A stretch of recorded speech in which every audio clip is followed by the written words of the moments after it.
for example, a child doesn't know that from where water comes. He knows, I think, it comes from a tap. If we lost the connection with the source, a child doesn't know that from where rice or other food items are coming. He knows, I think, it is coming from the shop or the mall. So, at a systematic level, or are we just only we should depend on the state only, that they will teach us only, or a teacher will teach us? How it should be transformed at the individual or at a family level.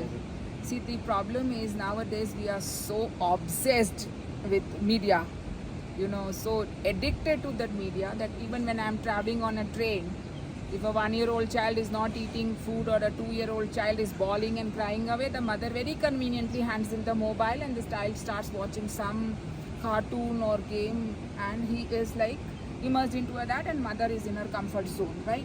So it's up to parents as to how they can wean off the child from their mobile addiction and then bring them to next to nature.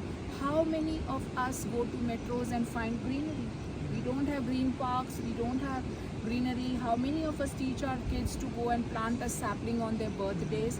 Like, we have started a tradition of gifting plant saplings. We don't give a bouquet, we give a sapling to a chief guest or a guest of honor, and ask them to not only plant it, but to take care of it and nurture it into a tree. Like, you have these tree plantation drives, so you'll have hordes of people who will come with the saplings, they will plant, they'll have the selfies, they'll have the pics, they'll blow it up in the media. हमने इतने पौधे, हजारों पौधा रोपण किया. पौधा लगाना और पौधे को पेड़ बनाना दो बहुत अलग चीज़ें हैं.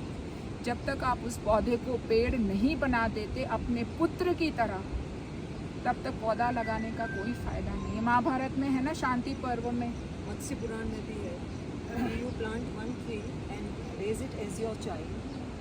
It gives you the punya of raising 100 sons. 100 sons. हाँ, 1000 पुत्र. 1000 पुत्र. 1000 sons. पुत्र जो है उनको बड़ा, एक पेड़ का जो है उतनी वैल्यू है, उतना आपको पुण्य मिलता है कि आपने एक पेड़ को बड़ा. तो पेड़ ही कट रहे हैं आपके. इतना मैसिव अमेजन रेन फॉरेस्ट में डिफॉरेस्टेशन है, अंधाधुंध पेड़ काटते. मैं जहाँ रहती हूँ वो एरिया में, मैं ई रोड पे रहती हूँ, सी रोड सरदारपुरा पे, there was a line of very old shady trees. इसमें पीपल भी थे, बरगद भी थे, नीम भी थे. और आपकी कमर्शलाइजेशन होने लग गया. आपको 2 लेन की सड़क को चौड़ा करना है, because that is the hub, the happening market place. सारे ब्रांड्स वहाँ पे हैं. आपको सड़क को चौड़ा करना है, क्या करेंगे? Very conveniently you chop down those trees. The timber merchants have a heyday, because उनको वो सारा कटे हुए पेड़ का टिम्बर मिल गया. और राहगीर के लिए पेड़ की छाया अवेलेबल नहीं है. वो इतनी हमारी बदनसीबी है. और हम जब आप किसी उससे बात करेंगे, ऑफिसर से जाके, दे भी वेरी कन्वीनियंटली से, मैम ऊपर से ऑर्डर आया है, हम क्या करें? हमें सड़क को चौड़ा करना है क्योंकि ट्रैफिक कंजेस्शन है. Why don't you manage the traffic congestion?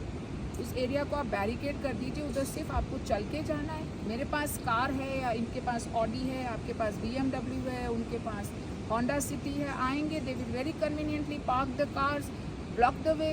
Why can't they do it in the parking lot? And इस एरिया में आप सड़क रखो ही मत ना, आप सिर्फ वॉकवे बनाइए. आएंगे, शॉपिंग करेंगे, जाएंगे वापस. क्यों नहीं कर सकते? और बच्चे का नेचर से डिसकनेक्ट जो है, इसकी रिस्पॉन्सिबिलिटी बच्चे की नहीं है, माँ बाप की है. आज कितने बच्चों को हम कहते बेटा तुलसी की पूजा करो, करते हैं. दे डोंट इवन नो कि तुलसी का क्या महत्व है, नीम का क्या महत्व है, बिल्व वृक्ष का क्या महत्व है हमारे. I am not talking of the religious aspect at all. I am talking of the scientific aspect as to how it is connected. आंवला जो है कंप्लीट रसायन है आयुर्वेद में. आंवले का पेड़ क्यों हम लगाते हैं? बिल्व का पेड़ हम क्यों लगाते हैं?